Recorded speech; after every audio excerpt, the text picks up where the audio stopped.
Good morning students. आज हम perpendicular axis theorem पढ़ेंगे। मोमेंट ऑफ इनर्शिया के भी ऊपर दो थ्योरम बताई मैंने। एक तो बताई पैरेलल एक्सिस थ्योरम, दूसरी परपेंडिकुलर एक्सिस थ्योरम। तो परपेंडिकुलर एक्सिस थ्योरम होती क्या है? Moment of inertia of A lamina two dimensional body whose any shape and size along an axis OZ perpendicular to plane is equal to sum of mutually perpendicular of moment of inertia about an axis OX and OY। कोई भी हमने एक lamina मान लिया।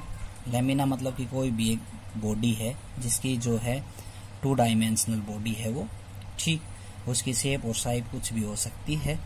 तो वो तीन axis के साथ म्यूचुअली परपेंडिकुलर है, ठीक। वो म्यूचुअली परपेंडिकुलर कैसे है? वो म्यूचुअली परपेंडिकुलर इस प्रकार से प्लेन के अंदर कि moment of inertia about Z axis, इस जेड एक्सिस की मोमेंट ऑफ इनर्शिया वो किसके बराबर है? Sum of moment of inertia about X axis और वाई एक्सिस। और ये हमें प्रूव करना है, आई जेड बराबर आई एक्स प्लस में आई वाई। तो मोमेंट ऑफ इनर्शिया का फॉर्मूला दिमाग में होना चाहिए, I equal to M I R I का square. Let us consider lamina having N number of particle. एक लेमिना हमने मान लिया, जैसे डायग्राम में हमने दिखाया कि उस एन नंबर ऑफ पार्टिकल से मिलकर बना हुआ है। R1 R2 R3 उनके परपेंडिकुलर डिस्टेंस है एक्सिस से OZ, और X1 X2 भी परपेंडिकुलर डिस्टेंस है उसके एक्सिस OY के, और Y1 और Y2 Y3 है perpendicular distance from axis OX के, ठीक है। और M1 M2 क्या इंडिविजुअल मास पार्टिकल्स हैं उसके। तो मोमेंट ऑफ इनर्शिया अलोंग निकालेंगे पहले OX के। तो OX के निकालेंगे तो IX से डिनोट करेंगे। तो फॉर्मूला बताया मैंने, MI/RI का square means mass of first particle और perpendicular distance about the lamina, ठीक है। तो यहाँ से X का परपेंडिकुलर डिस्टेंस हमने क्या मान रखा है, जो है Y1 Y2 Y3 OX के अलोंग। तो M1 Y1 का स्क्वायर प्लस M2 Y2 का स्क्वायर प्लस MN YN का स्क्वायर। इसका सभी का हम समेशन में ऐसे लिख सकते हैं, MI YI का स्क्वायर। I की वैल्यू हम ले सकते हैं 1 से N। सिमिलरली IY निकालेंगे तो IY के अलोंग जो परपेंडिकुलर डिस्टेंस है वो X1 X2 X3 है, इसलिए moment of inertia first particle के लिए M1 X1 का स्क्वायर प्लस M2 X2 का स्क्वायर plus and so on MN XN का स्क्वायर। तो IY की वैल्यू कितनी आ जाएगी? समेशन I बराबर 1 से N MI XI का स्क्वायर। सेम आई जेड के अलोंग निकालेंगे तो MI/RI का स्क्वायर प्लस M2 R2 का स्क्वायर MN RN का स्क्वायर। R1 R2 क्या perpendicular distance from the Z axis, ठीक है। तो इसको लिख सकते हैं MI/RI का स्क्वायर, ठीक। तो नीचे जो डायग्राम के अंदर है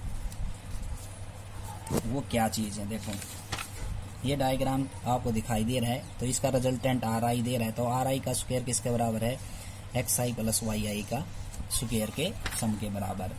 या हम according to parallelogram law of vector लगा सकते हैं, RI का स्क्वायर बराबर XI का स्क्वायर प्लस YI का स्क्वायर है। दो इक्वेशंस को हमने जोड़ दिया IX प्लस IY वाली को, तो वो था MI YI का स्क्वायर प्लस MI XI का स्क्वायर। तो इक्वेशन नंबर 4 से हम क्या XI का स्क्वायर प्लस YI का स्क्वायर किसके बराबर लिख सकते हैं? MI हमने कॉमन ले लिया और XI का स्क्वायर प्लस YI का स्क्वायर किसके बराबर आ गए? RI के स्क्वायर के बराबर। ये इक्वेशन 4 का हमने सारा लिया। तो MI/RI का स्क्वायर के बराबर आ गया। तो ये जो वैल्यू थी वो किसके बराबर थी? IX प्लस IY के बराबर, और ये वैल्यू IZ के बराबर होगी। तो हमें यही प्रूव करना था, IX प्लस IY बराबर IZ। अब moment of inertia thin circular ring के अंदर निकालेंगे। तो लेट अस कंसिडर एक रिंग, एक हमने रिंग मान ली, ठीक। और YOY डैश क्या इसकी एक्सिस है, इसके चार और कोई भी एक बॉडी है और रोटेट कर रही है। R उसकी रेडियस है, M उसका मास है रिंग का।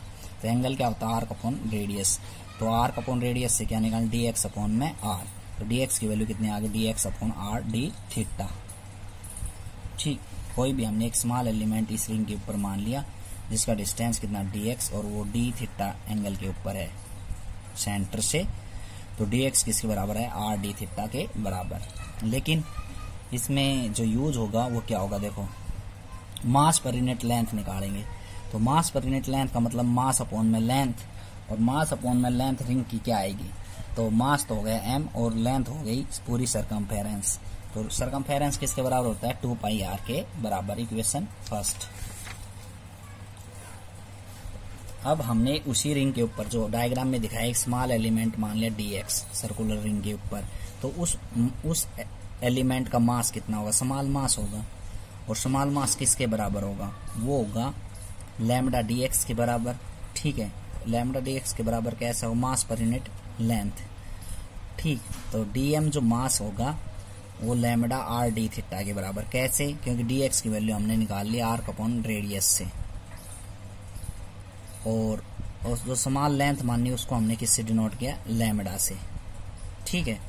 तो moment of inertia about axis Y O Y dash हम निकालेंगे, ठीक है। तो मोमेंट ऑफ इनर्शिया रिंग का किसके बराबर होगा, पूरे एलिमेंट का रिंग स्मॉल जो एलिमेंट हमने मानना है उसका, और उसका इंटीग्रेशन कर देंगे तो टोटल रिंग का मोमेंट ऑफ इनर्शिया आ जाएगा, और वो किसके बराबर होता है, मास इंटू परपेंडिकुलर डिस्टेंस के स्क्वायर के बराबर। तो मास हो गया डीएम और स्मॉल एलिमेंट का, और उसका परपेंडिकुलर डिस्टेंस कितना हो गया, रेडियस आर स्क्वायर के बराबर, और लिमिट लगाई 0 से 2 पाई, ठीक है। तो डीएम की वैल्यू रख देंगे तो lambda R D theta R square, तो lambda R cube D theta into में आर स्क्वायर, ये कितना हो गया, आर क्यूब हो गया, डी थीटा अंदर लिया, डी थीटा का इंटीग्रेशन कर दिया, थीटा हो गया, लिमिट लगाई 0 से 2 पाई, तो लिमिट पुट करेंगे तो upper limit minus lower limit, तो लैम्डा आर क्यूब 2 पाई अपने पास वैल्यू आ गई, ठीक है।